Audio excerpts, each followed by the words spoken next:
नमस्कार, बुलेटिन में आप सबका स्वागत है। मैं हूं आप सबके साथ अनूप। आज शुरुआत करेंगे राहुल के उस बयान से जिसमें उन्होंने जोन तय करने की प्रक्रिया को लेकर केंद्र सरकार पर सवाल उठाया है। राहुल गांधी का कहना है कि जोन तय करने का अधिकार राज्यों को होना चाहिए। राहुल गांधी के इस बयान पर बीजेपी ने कड़ा ऐतराज जताया है।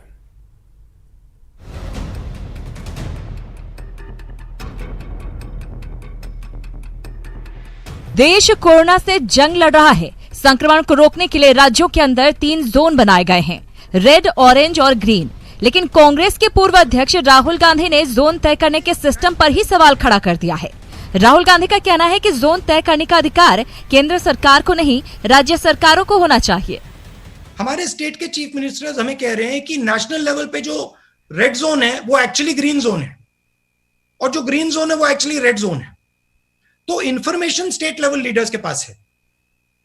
तो जरूरी है कि जो हमारे जोन्स बन रहे हैं, छोटा सा उदाहरण दिया है, जो हमारे जोन्स बन रहे हैं वो एक्चुअली डीएम और चीफ मिनिस्टर के बेसिस पे बनने चाहिए। डीएम के पास इंफॉर्मेशन है, चीफ मिनिस्टर के पास इंफॉर्मेशन है, दिल्ली में ये इंफॉर्मेशन नहीं है।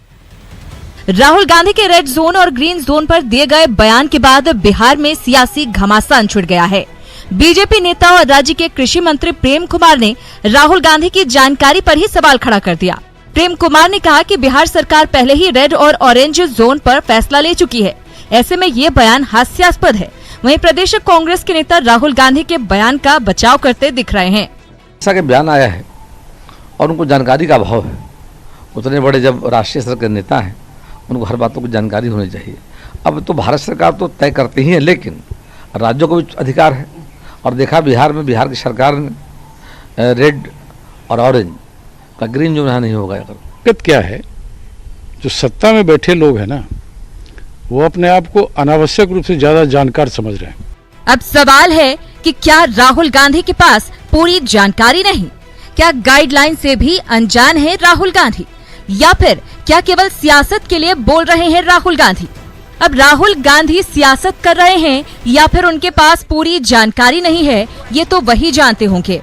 लेकिन हम आपको बताते हैं कि जोन को लेकर दरअसल नियम क्या है। स्वास्थ्य मंत्रालय देश भर के जोन की लिस्ट तय करता है। केस के आधार पर रेड, ऑरेंज और ग्रीन जोन बांटा जाता है। हर हफ्ते स्वास्थ्य मंत्रालय जोन लिस्ट की समीक्षा करता है। समीक्षा के बाद राज्यों को कभी भी भेजी जा सकती है अपडेटेड लिस्ट। लेकिन राज्य सरकार अपनी सुविधा से जोन लिस्ट बदल भी सकती है। राज्य के पास ग्रीन को ऑरेंज और रेड करने का अधिकार है। ऑरेंज जोन को भी राज्य सरकार रेड कर सकती है, लेकिन रेड को ऑरेंज या ग्रीन नहीं कर सकती है राज्य सरकार। ऑरेंज को ग्रीन भी नहीं कर सकती है राज्य सरकार। पर जिला प्रशासन को हॉटस्पॉट तय करने का अधिकार है। लेकिन इस बाकी छूट के बावजूद राज्यों को स्वास्थ्य मंत्रालय के निर्देशों का पालन करना जरूरी है। मतलब राज्य सरकारें ग्रीन और ऑरेंज को रेड जोन तो कर सकती हैं, लेकिन उनके पास रेड जोन को ग्रीन और ऑरेंज में बदलने का अधिकार नहीं है। Bureau report, news 18। और आइए ये समझते हैं कि कैसे जोन तय करने का सवाल उठाकर राहुल गांधी खुद घिर गए हैं। जोन बदलाव का अधिकार जो है वो राज्यों के पास है। ग्रीन और ऑरेंज को राज्य सरकार जो रेड जोन बना सकती है, सिर्फ रेड जोन को बदलने का अधिकार उनके पास नहीं है। पूरा देश का जो डाटा है वो केंद्र के पास होता है, इसलिए केंद्र सरकार इस पर बेहतर फैसला ले सकती है। और राहुल गांधी इस पर सवाल उठा रहे हैं और उनके सवाल उठाने के बाद वो खुद सवालों में घिर गए हैं। चले बढ़ते हैं आगे और बात करते हैं कोरोना की। कोरोना संकट के बीच बड़ी संख्या में मजदूर अपने गृह जिले या फिर गृह राज्य आ रहे हैं। सबसे ज्यादा मजदूर बिहार पहुंच रहे हैं। इन मजदूरों की घर वापसी की तस्वीरों के बीच सड़क से जीवन के सृजन धारा तक पहुंचने की कहानी भी देखना जरूरी है। जानना जरूरी है कि उफ करने से पहले कि क्या हम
आप लोग राजस्थान। राजस्थान से? हाँ। कहाँ जाना है आप लोग को? छपरा जिला। छपरा? अभी तो आरा के लिए जाएंगे हम। कितने लोग हैं आप लोग? आरा के लिए है 40 आदमी। मतलब प्रशासन आप लोग को रोक टोक नहीं किया है यहाँ तक आने में? कुछ नहीं, वो बोले हैं कि पास बना है, जहाँ तक चले जाओ। आज से भी दिल की धड़कन जब सुनाई दे, समझिए पेट फपक रहा है। लेकिन औरंगाबाद के NH2 पर सफर करते मजबूर मजदूर गाड़ियों की रोशनी में अपने गांव की ढिबरी की लौ देख पा रहे हैं। जैसे भर चुके पांवों के नीचे खिसकती सड़क दुख का एक एक पन्ना फाड़ रही हो। हम तो झारखंड जाएंगे। इतनी जाएंगे? झारखंड बोल रहे हैं बारही। तो कैसे आ रहे हो? प्रशासन हम लोग उसी तरह हम लोग को पैसा चल रहा है, प्रशासन हम लोग पैसा देता है। रोजी रोटी का पन्ना तो पटना के ईंट भट्ठों पर काम करने वाले मजदूरों का भी फट गया, छाती फट गई। अब दानापुर में भी इनके लिए दाना नहीं बचा तो जीवन बचाने राकेश अपने साथियों के साथ अपनी जमीन इलाहाबाद निकल पड़े। यहाँ छुट्टी हो गई। हाँ जी। घर होने की कैसे जा रहे हो? अपनी गाड़ी? हाँ। क्या से? बुग्गी घोड़ी। पता है कि 4 दिन लग जाएंगे पहुंचने में, फिर भी एक धुन सवार है, घर जाना है, वहीं कुछ होगा। राजनगर की ईंट भट्ठे में काम करने वाले कुछ और मजदूरों का दर्द जानिए, जो फिलहाल रास्ते में हैं, चल रहे हैं। मालूमबंदी कब तक रहेगी? किसके सारे बैठे रहेंगे? हम लोग अपने माँ बाप के साथ रहेंगे वहाँ जाके। सब के सब निर्माण के लिए ही तो निकले थे, अब लौट रहे हैं तो जो नाम दे दीजिए, सब स्वीकार है। लेकिन मन में सवाल वही है कि घर में काम मिलता तो जाते ही क्यों? Bureau report, news 18।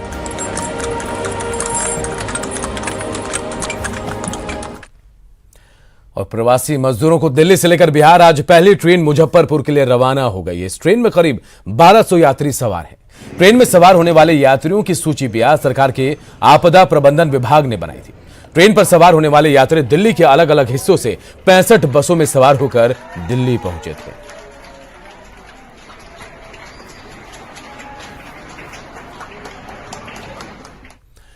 और आइए समझते हैं कि मजदूरों की मजबूरी आखिर क्या है। 4 मई से 8 मई तक बिहार में 69 ट्रेनें आई और अब तक 80 लोग जो दूसरे राज्यों से आ चुके हैं। 80,000 से ज्यादा लोग हैं। इन लोगों के सामने रोजगार की समस्या भी होगी, क्योंकि बिहार में रोजगार के साधन बेहद कम है।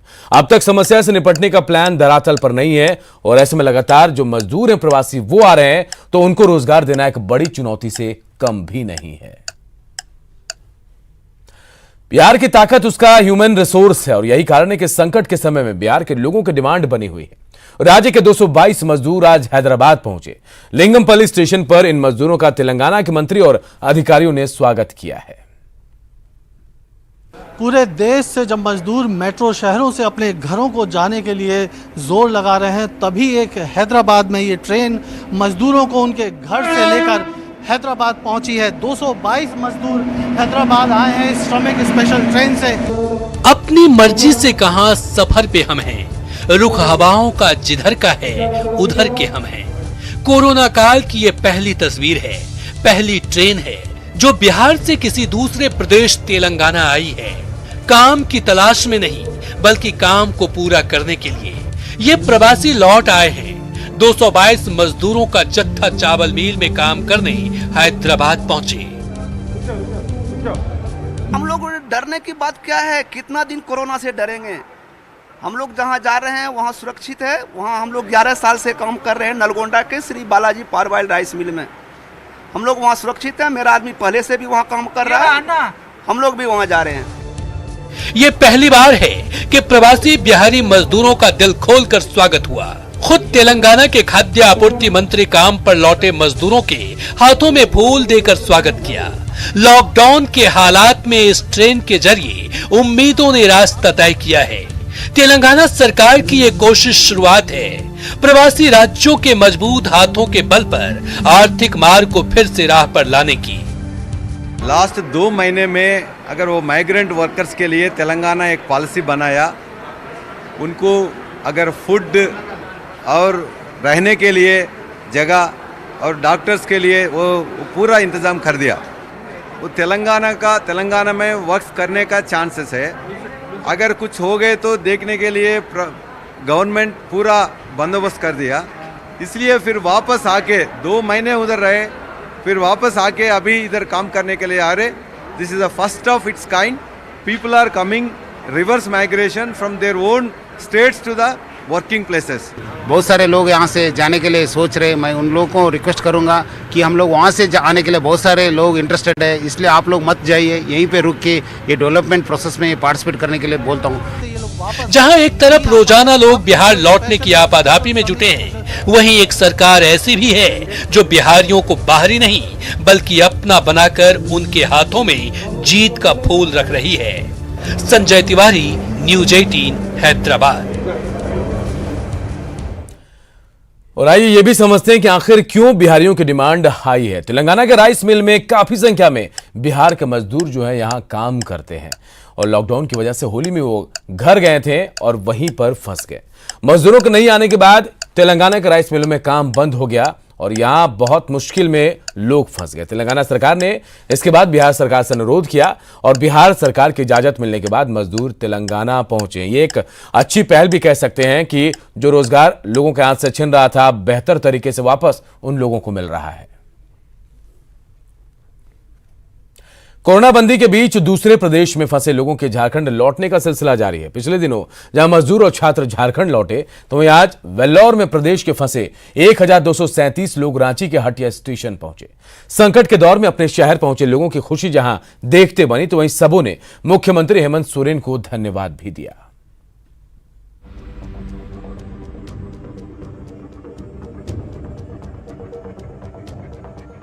कोरोना बंदी से पहले झारखंड से इलाज कराने वेल्लोर गए लोग आज स्पेशल ट्रेन से हटिया स्टेशन पहुंचे।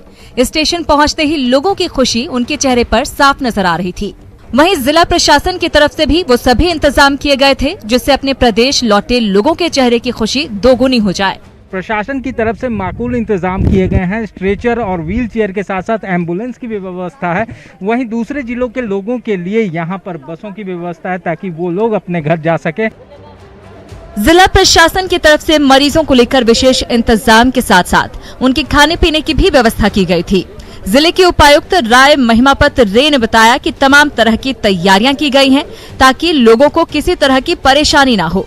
वहीं यात्री मुख्यमंत्री हेमंत सोरेन की जमकर तारीफ भी कर रहे थे। यात्रियों ने कहा कि मुख्यमंत्री सोशल साइट्स पर देर रात तक एक्टिव रहकर उनकी मदद कर रहे थे।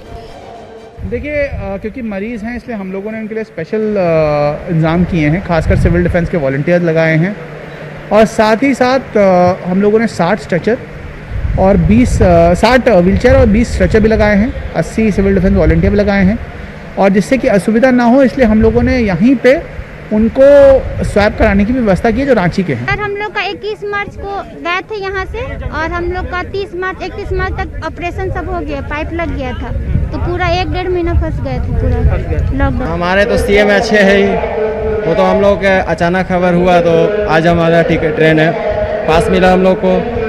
पास के बाद में हम लोग को ले जाया गया एक जगह पे, वहाँ पर से फिर दूसरा पास दिया गया ट्रेन के लिए, फिर वहाँ से रवाना किया गया बस से स्टेशन तक। हम लोग हेमंत सोरेन के जरिए से आए। हम लोग उन्हें लिंक भेजे, उन्हें हम लोग भरे सब, उनका तो बहुत बहुत धन्यवाद। माननीय हेमंत सोरेन सर जिंदाबाद। अल्लाह उनको हमेशा तरक्की दे और हमेशा बनाए रखे ताकि वो हमेशा लोगों की मदद करते रहे और हमेशा मदद के लिए पर्याप्त रहे। मैंने उन्हें को देखा है 12 बजे रात तक 1 बजे रात तक लगातार ड्यूटी पे बने रहते हैं और ये कहते रहते हैं कि उनको यहाँ हेल्प कीजिए वहाँ हेल्प कीजिए, जो अभी तक मैंने किसी नेता में ये नहीं देखा है। माननीय हेमंत सोरेन इस देश के, झारखंड के नेता नहीं बल्कि इस देश के बेटा है, झारखंड के बेटा है। बहरहाल रांची पहुंचे इन लोगों के चेहरे पर जो खुशी थी वो ये बताने के लिए काफी है कि अपना घर अपना ही होता है और यही वजह है कि घर लौटने के बाद सभी प्रशासन की तारीफ करते नहीं थक रहे। न्यूज 18 के लिए रांची से ओम प्रकाश की रिपोर्ट। पटना सिटी के नालंदा मेडिकल कॉलेज अस्पताल से शुक्रवार को 11 कोरोना मरीजों को स्वस्थ होने के बाद डिस्चार्ज कर दिया गया। स्वस्थ हुए मरीजों में पश्चिमी चंपारण के 4, बक्सर के 3, सासाराम, मुंगेर, छपरा और सिवान के 1-1 मरीज शामिल हैं। आरएमआरआई के सैंपल जांच में इन सभी की तीसरी रिपोर्ट नेगेटिव आई। इसके बाद इन्हें एम्बुलेंस से उनके घर भेज दिया गया। स्वस्थ हुए मरीजों में 3 छोटे छोटे बच्चे भी शामिल हैं। कोरोना को हराने के बाद ये सभी लोग काफी उत्साहित नजर आए और एनएमसीएच के डॉक्टरों का शुक्रिया भी अदा किया। बस और लोग को यही सलाह देंगे कि इस बीमारी से डरना नहीं, लड़ना है और लड़ के जाना है और अपने से दूरी बनाना है। मैं बीमारी से लड़कर बीमारी को भगाकर मैं जा रहा हूँ। हर आदमी को ये करता हूँ जो कोई ना घबराए, इस बीमारी को लड़कर जीत कर जाओ। नालंदा का बहुत अच्छा है क्या हॉस्पिटल, और उसमें सेवा भी बहुत अच्छा हुआ। हम लोग जो है ठीक हो करके बाल बच्चा के साथ जा रहे हैं, 11 पेशेंट को हम लोग डिस्चार्ज कर रहे हैं। पहले हम लोगों ने 108 पेशेंट को डिस्चार्ज किया था, आज 11 और कर रहे हैं और एक साधन की है। इसमें कई पेशेंट हमारे बहुत सीरियस थे जो कैंसर के पेशेंट थे। एक पेशेंट हमारे 78 ईयर्स ओल्ड थे, वो भी आज ठीक होके जा रहे हैं। तो हम लोग के लिए, हमारी टीम के लिए सासाराम के जमुआर स्थित नारायण मेडिकल कॉलेज अस्पताल से आज 12 कोरोना पॉजिटिव मरीज ठीक होकर अपने घर चले गए। अस्पताल के स्टाफ और डॉक्टरों ने ताली बजाकर इन लोगों का हौसला बढ़ाया। नारायण मेडिकल कॉलेज में अब तक कोरोना के 46 मरीज भर्ती हुए थे, इनमें से 34 मरीज ठीक हो चुके हैं। अस्पताल में अब मात्र 12 मरीज बचे हैं। डॉक्टरों को उम्मीद है कि ये भी जल्द से जल्द ठीक हो जाएंगे। मुंगेर में कोरोना संक्रमण का मामला घट रहा है। जिले के 4 और मरीज स्वस्थ हो गए हैं। इसके बाद उन्हें अब मरीजों की संख्या जो है 42 यहां हो गई है। अब जिले में कोरोना पॉजिटिव मरीजों का एक्टिव मामला 63 से घटकर 59 हो गया है।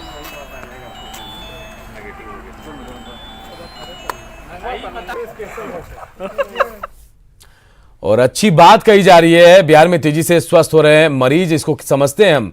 बिहार में आज कुल 23 कोरोना मरीज ऐसे हैं जो स्वस्थ हुए हैं। बीमार थे लेकिन आज स्वस्थ हो गए हैं। पिछले 24 घंटे में 49 मरीजों ने कोरोना को मात दी, जो एक अच्छी खबर कह सकते हैं इसको। बिहार में कुल 267 मरीज अब तक स्वस्थ हुए हैं और 49% पॉजिटिव मरीज जो हैं अब तक ठीक हुए। आंकड़ा बेहतर है और कहा जा रहा है कि इस आंकड़े में और इजाफा हो सकता है। लॉकडाउन के दौरान घर से बाहर निकलने की इजाजत तभी दी गई जब बहुत जरूरी काम हो। अगर आप किसी जरूरी काम से घर से बाहर निकल रहे हैं तो अपने चेहरे पर मास्क जरूर लगाइए। लेकिन मुंगेर में कुछ लोग मास्क लगाने और सोशल डिस्टेंसिंग पालन करने के प्रति लापरवाही बरत रहे हैं। कोरोना वायरस के संक्रमण को रोकने के लिए मास्क पहनना एक प्रभावी उपाय माना जा रहा है। लॉकडाउन के दौरान बिना मास्क के घर से बाहर निकलने पर बिहार सरकार ने पूरी तरह पाबंदी लगा दी है, पर कुछ ऐसे लापरवाह लोग हैं जो सुधरने का नाम नहीं ले रहे। मुंगेर 102 कोरोना पॉजिटिव मरीज के साथ पहले स्थान पर है। ऐसे में ये लापरवाही सरकार और अन्य लोगों की परेशानी और बढ़ा सकती है। और से माथे लगा दो। ये आपके लिए कि किसी और के लिए? नहीं के लिए। सर जी, आप बिना मास्क के क्यों ऐसे कहे हैं? सर मेरा उतर के पैसा काटेंगे तो गमछा तो ऐसे पहनिएगा तो चढ़ गया। सरकारी एजेंसियों में भी लॉकडाउन के अनुपालन में कोताही देखी जा रही है। ये पूरब सराय स्थित राज्य खाद्य निगम के गोदाम का नजारा है, जहां मजदूरों ने ना तो मास्क पहना है और ना ही सोशल डिस्टेंसिंग का पालन कर रहे हैं।